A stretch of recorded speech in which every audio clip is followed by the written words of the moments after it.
Okay, Dr. Brock. So we're just going to start right away with your NDE, if you don't mind. Just tell me about your NDE. So I was in my early 20s and now I'm 69. So it's like many years ago.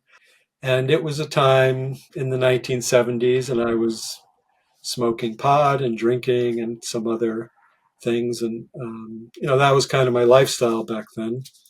But so we went to this party. It was really happening. That house was packed with people. There was loud music, a lot of drinking and smoking pot. And I kind of came up with this plan actually to go back the next day and talk to the girl who was having the party because I wanted to talk to her because she was cute. And so I didn't feel like I was that high, but I went to tell her I need to leave my car here. I'm too high to drive, and I'll come back tomorrow and get it with the intention of I'm going to talk to her and ask her out.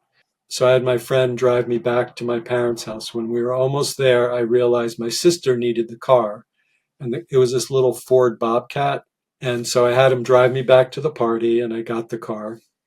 I went in to tell the young lady that I was going to take my car.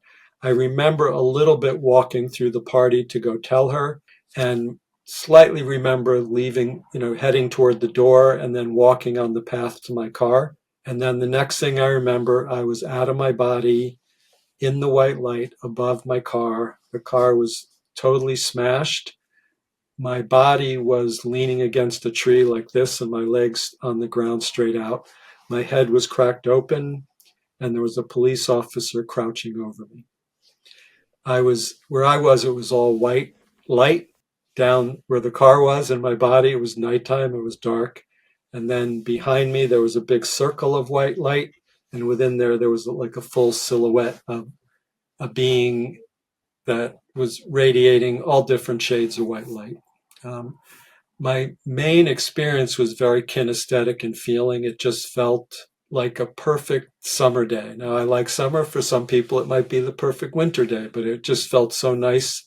And sometimes people say, did you have a body? It felt like I had a body. I didn't really look down to see, but it felt so nice. There was a physical feeling, an emotional feeling, a sense of well being, just like everything was okay. I looked at my body.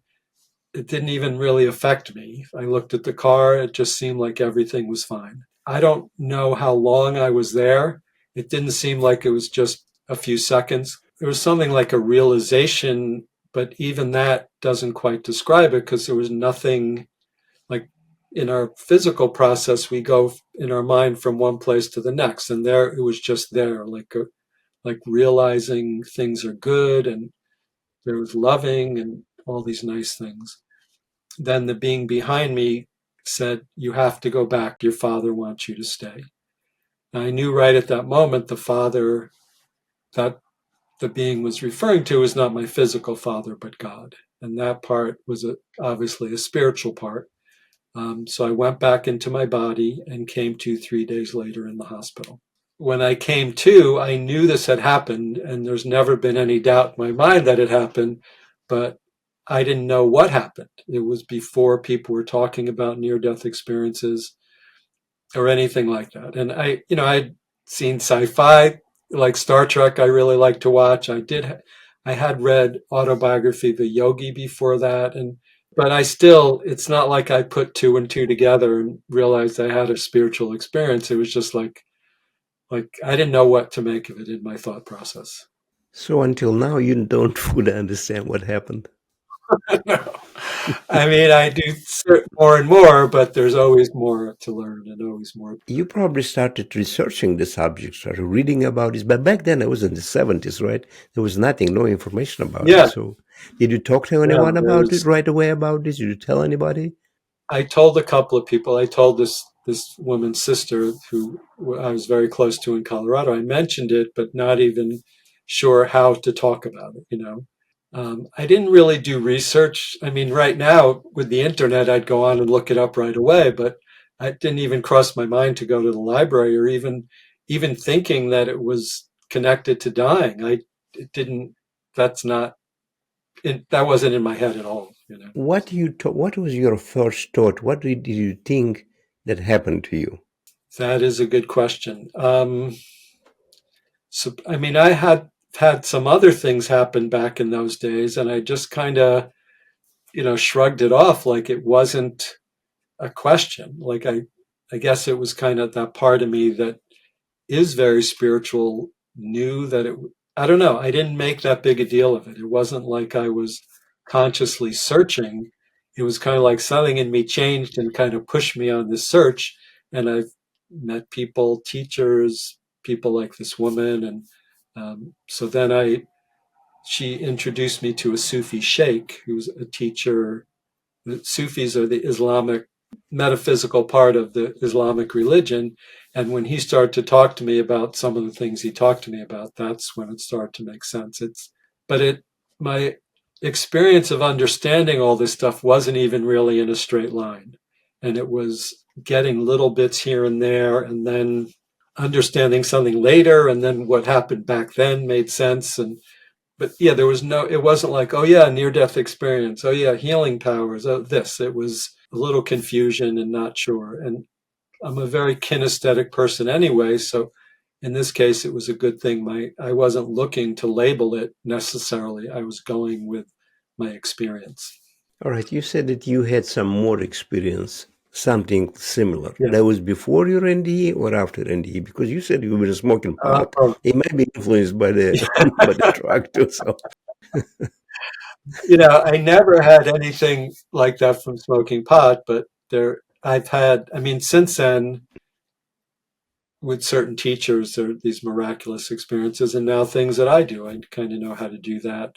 I did see my passed away grandfather in a movie theater before my NDE, and interestingly, I didn't make such a big deal about that either. I mean, it was definitely him. So I was in the movie theater sitting on the side in the 10th row, and he was in the front row here. And I saw this guy from the back, and I was saying, wow, that looks like Pop. That's what we called him. And he was a big guy, like 6'4", 300 pounds, and always wore a super nice suit, cowboy boots, and a cowboy hat. And you know, then we were here. I was there with a bunch of friends, and they wanted to walk this way. And I said, no, let's go over this way. That door looks quicker. And I was really wanting to walk this way to see if it was my grandfather. And I walked to the front of him. I looked at him. It was definitely him. Again, I didn't make a big deal of it. Now I would know I should probably go talk to him. But so I left and went about my business, kind of let it go. why didn't you make a big deal of it? It's your grandfather. How long ago he passed away before that? You should approach him, say, "Hey, I should have. Yes, he passed away within a year before that. So that was when I first went to college in Arizona, and my parents didn't tell me that he passed away until I got home, and then shortly after that, he was there. so you were in your 20s. How old were you when this happened?" 22.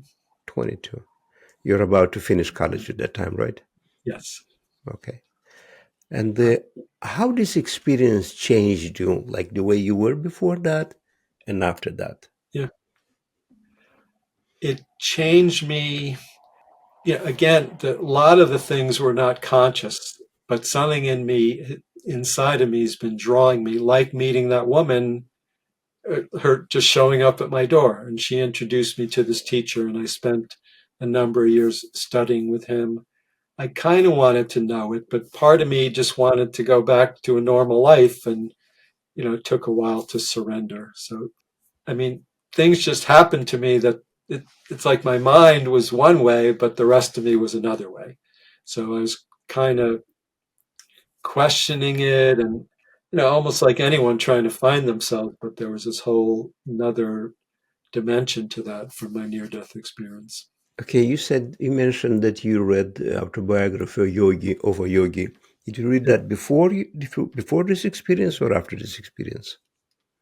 Before, yes. Before. Because that book can influence you a lot. There's a lot of out of body experiences in that book. A lot of mystical experience. That book is it's a life changer if you are in the right vibration when you read it and affects Yeah. you. In reading that book, I really just thought it was for other kinds of people, let's say, and it wouldn't really apply to me. And right, looking back on it, it was I in a nice way, it was kind of naive. In another way, it was kind of stupid.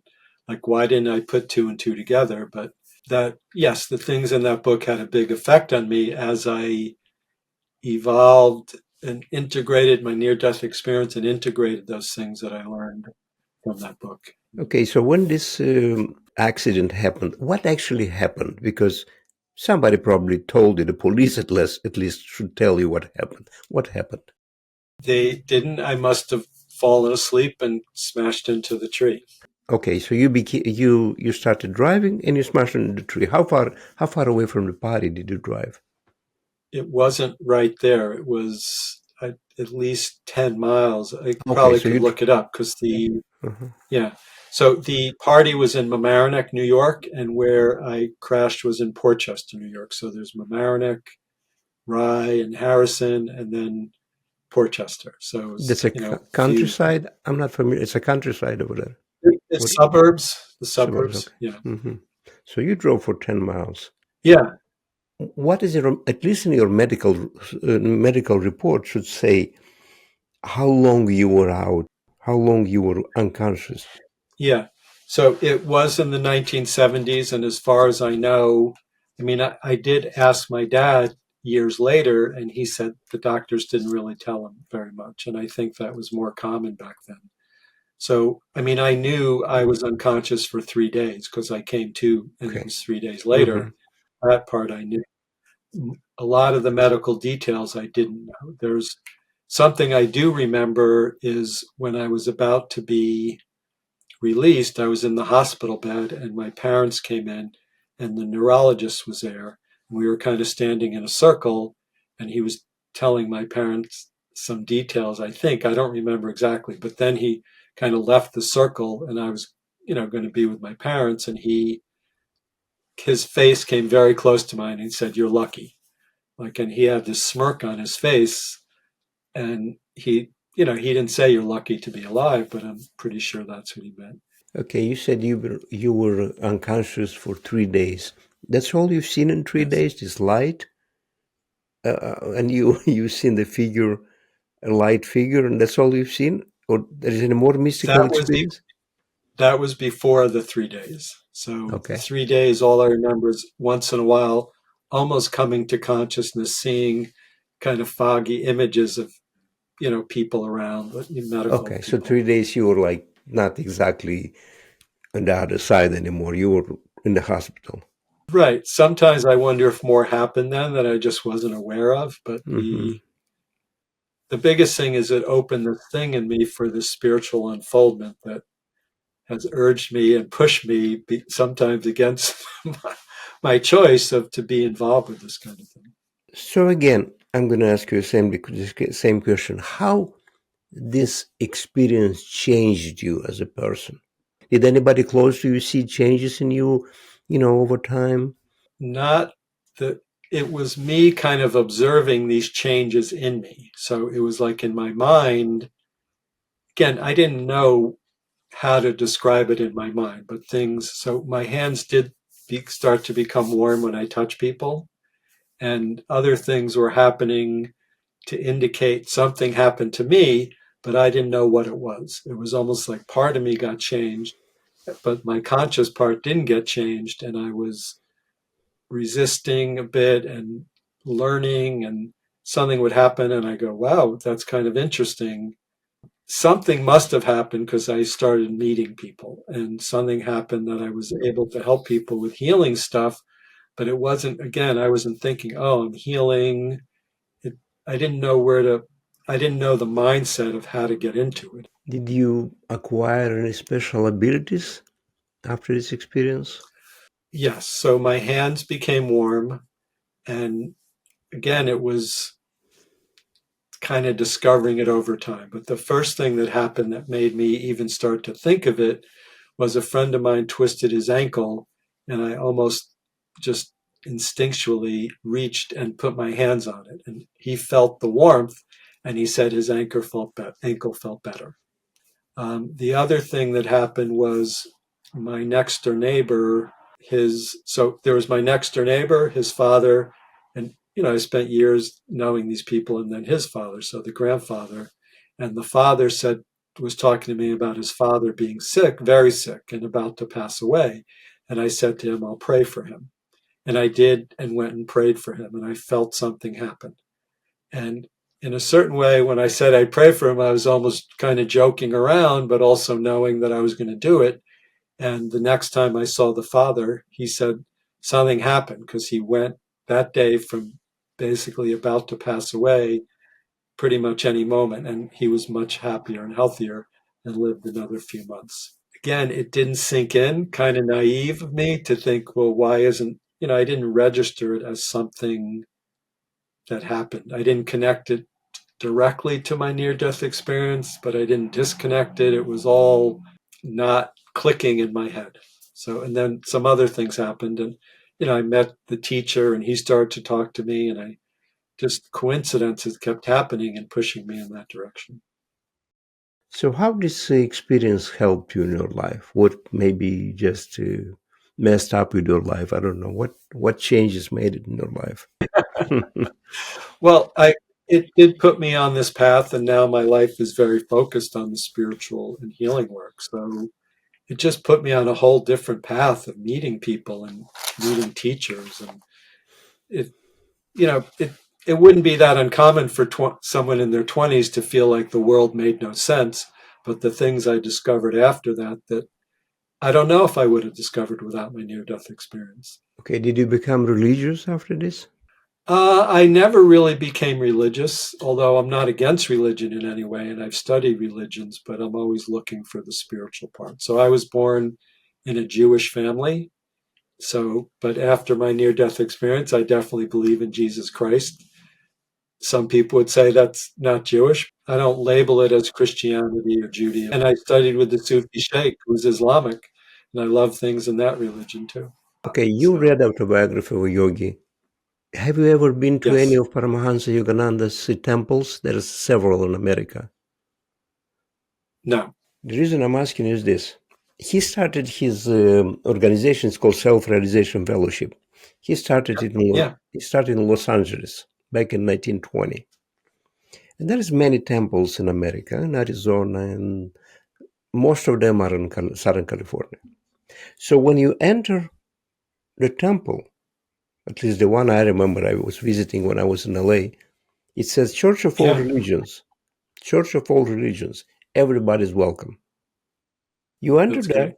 and you see 7 statues, 7 figures, symbols of every major religions in the world. There is Islam, there is Christianity, Hinduism, they're all Buddhism, and you can pray to anybody you want. When I was living in, I may not use this in the podcast. I'm just trying to warm you up a little bit so we can have a That's okay. more dynamic Yeah. conversation, because it's better when it's more dynamic for the podcast. I remember when I lived in LA, but it was a long time ago.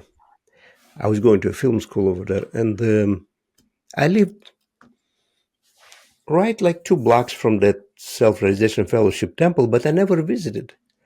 I always, Wow. I was always walking by. I saw there was a gift shop over there. You can see it from the Sunset Boulevard. You can see it from the street. And one time I remember I read Bhagavad Gita, Yeah. and I said, you know what, that would be nice to find a church that welcomes all religions. That's what I thought. I Yeah. said to myself. And I was walking by that temple one day, which I was walking almost every day, actually, Sunset Boulevard. And suddenly I look up and I see it says Church of All Religions. Everybody's welcome. I say, okay, Just what you wanted. that's what I'm looking. And it's next to a big, busy street. Sunset Boulevard, it's a huge street. And it's always very Yeah. noisy. Very noisy. I've There is been there. Yeah. yeah, you've been there. So there's emergency, there is police cars, a lot of traffic. And as soon as I entered that gate inside, I felt the peace right away. It was Wow. like 10 feet from the street, but you feel the energy. That noise dissipated, just went away. And I That's entered and great. looked, there's different plants, because it was made by design. They planted all kind of plants from all around the world, because Southern California, anything can grow. And you have plants from Asia, from India, from wherever. And there is a meditation room over there. I walked to the meditation room, I said, let me go inside, check it out. Yeah. I went inside. I walk in. I was a little bit fearful. I never been to a meditation place. I see a couple of people sitting meditating, quiet, very quiet. That was back in the 90s. I was wearing a leather jacket, and Yeah. I sat over there, and I'm restless. Drink a lot of coffee and probably vodka. I don't Yeah. remember. So I was really restless. So I was moving, and my jacket was was really making noise because it's leather. And somebody Yeah. looked back to me, like I say, okay, I gotta get out of What's here. I'm going making too on? much noise. Yeah. I left. Next time, I put some different clothes, and I came back. There is a schedule. You can come every day. There is certain times you can sit over there and meditate. And I started coming to that place, to the temple, and I signed up for self-realization fellowship lessons. You receive that within a Yeah. couple of Yeah. years. Yeah. They send it to you every week. It's very interesting. Back in the 90s, it was not much on the internet. They send it to you. They print them Yeah. out and send it to you. So this is how I find out about Yogananda and read that book several times. Yeah. I mean, that book was great. Yeah.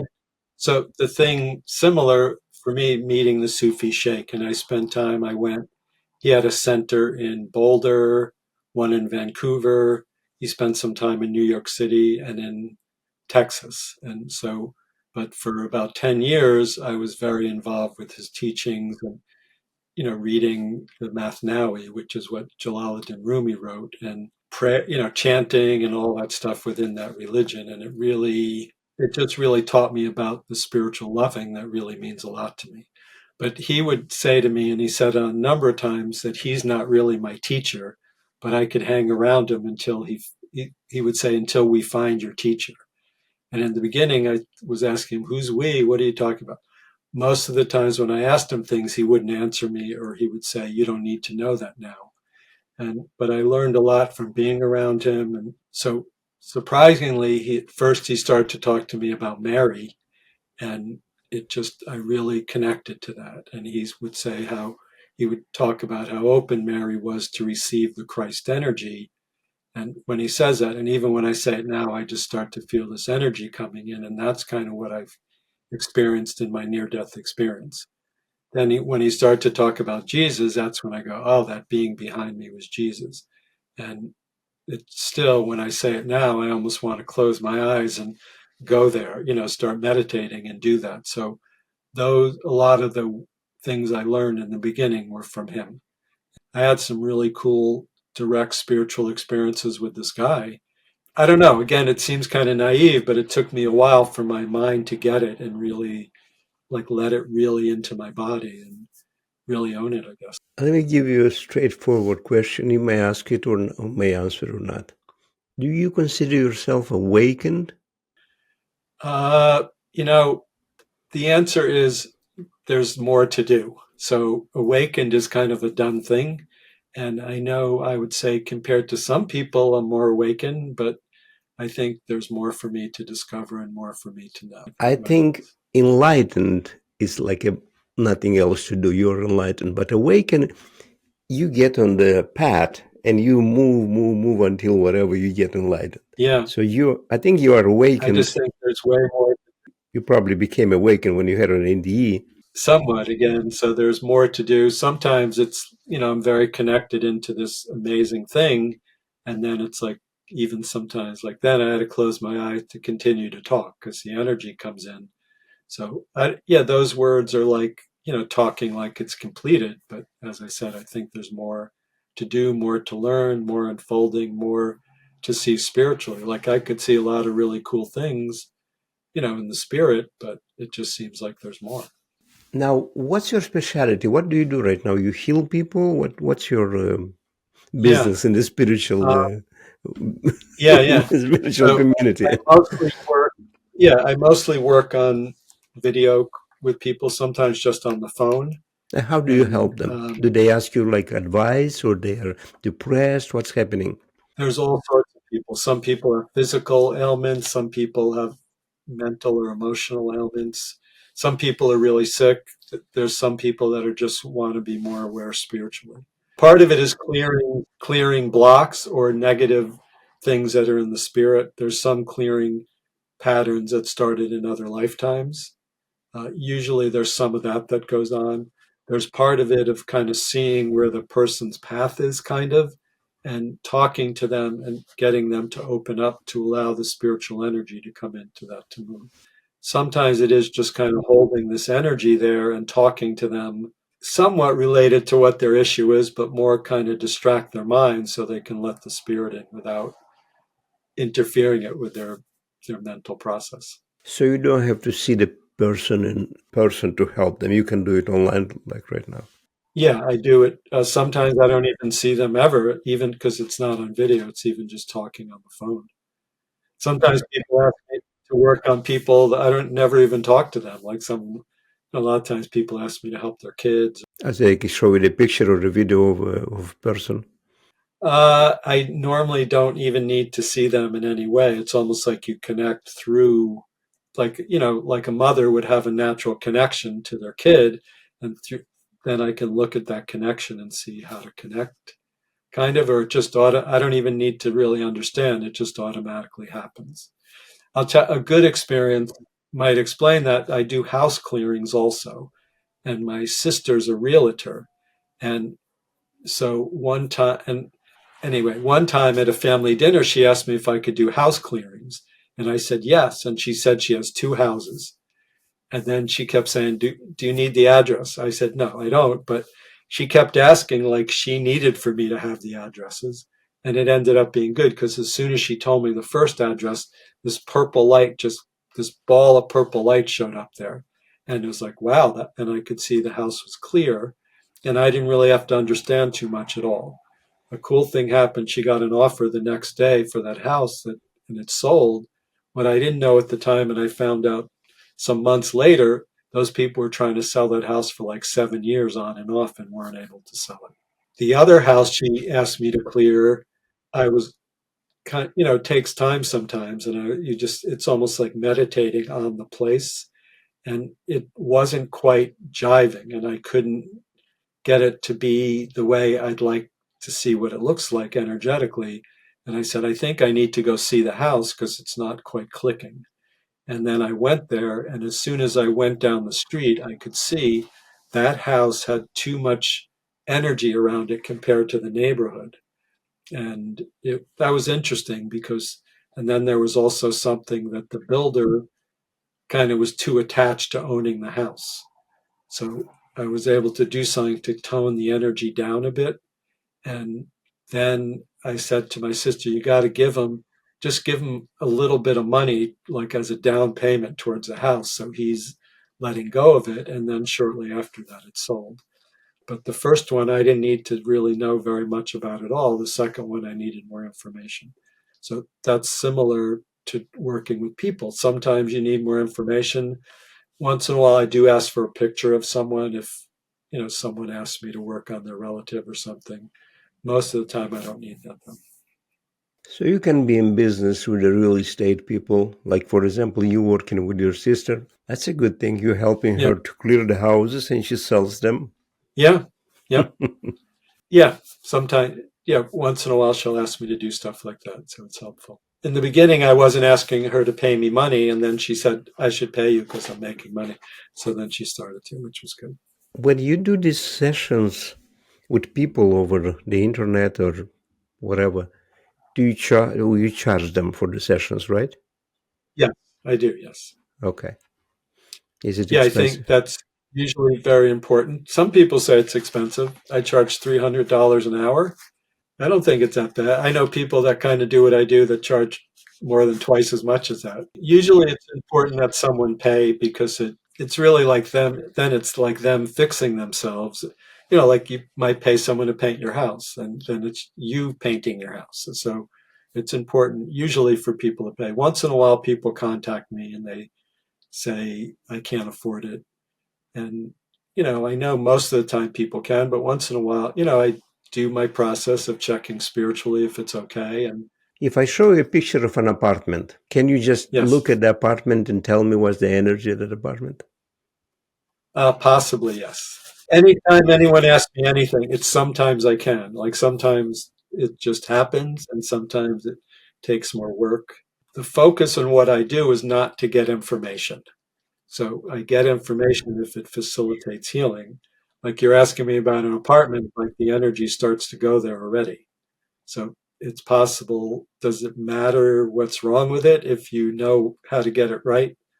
Sometimes I do houses and there are these negative beings around the house. Sometimes it's just something out of line with the energy of the earth. There was this one house I did, and everything at the house was kind of fine, but all the accesses to the house were mucked up energetically. So basically, anytime someone came to look at the house, by the time they got there, they were just kind of drained and felt terrible. All right, now you're talking about one particular house, but imagine Yes. a big apartment building with hundreds of Yeah. apartments. That's little house inside of each. How the energy can be, it's a very, very different Yeah. energies right there in that building. It could be. It depends. It could be when the house is built. It could be something in the earth, but it is like what I do is I ask. It's kind of like praying or just asking for the light to be there and see what happens. If I don't know what to do, usually when I'm doing houses or people, I get a good idea right away. Like, oh, there's the block, there's the block, there's the block. So with an apartment building, it'd be like you put energy all around it and see. There might be specific apartments that are causing it, or it might be something in the earth. It could be, it could be the culture it's in. It could be the state or the country, all sorts of things. But the idea is to get the energy moving there. And then if it doesn't move, then to look, well, what could be blocking it? Then sometimes when we define something, it gives us a certain authority over it. And you ask for the light to focus on that, to clear that up. But there's all sorts of things. Sometimes there's, people who have passed and they don't want to leave where they lived. And so you got to hook them up with someone to, bring them to the next level spiritually. How do you hook them up? You use your creative imagination. So Jesus is probably the go-to guy, but it could be other, Buddha or other, I call them saints. Some people complain about that because they're not labeled saints in the, Catholic religion, but they're people that can help, in the Hindi religion, the teachers, when they pass on, they're in the spirit there and they can help us. So it depends on the person's. A lot of times it is one of the saints from the religion they were born, or it could be something they had an affinity towards later on. When you're not sure, Jesus is the place to start because he can help the most people on the planet at this time. Some guides are just to a certain level. So there's this part, if someone's stuck here, you need to it's kind of a guide, but it's more like a teacher or a master that can, go through all the different levels. Okay, let me ask you a question about the name of my show. What's your definition of freedom? That is a good question. Inside, I guess inside of me, when I'm happy, that's a really big part of it. Also think part of it is being able to think outside the box and to trust that inside of me there's something really good and that I have a lot of wisdom and I can access that. And I love my daughter a lot. So there's some great freedom in that. But even that, I need to let go of trying to control her when I go into, well, my loving is just what's important. That's freedom for me. All right, then if people want to find more about you, about your work, what do you do if you'd like to share that? Sure. Yeah. My website is laurencebrock.com. Laurence is Laurence. My YouTube channel is Dr. Laurence Brock. And you can text me or send me a message on WhatsApp at 732-567-6388. And it is in the US, so +1 at the beginning for the country code. Thank you for watching About Freedom Show. I really appreciate you.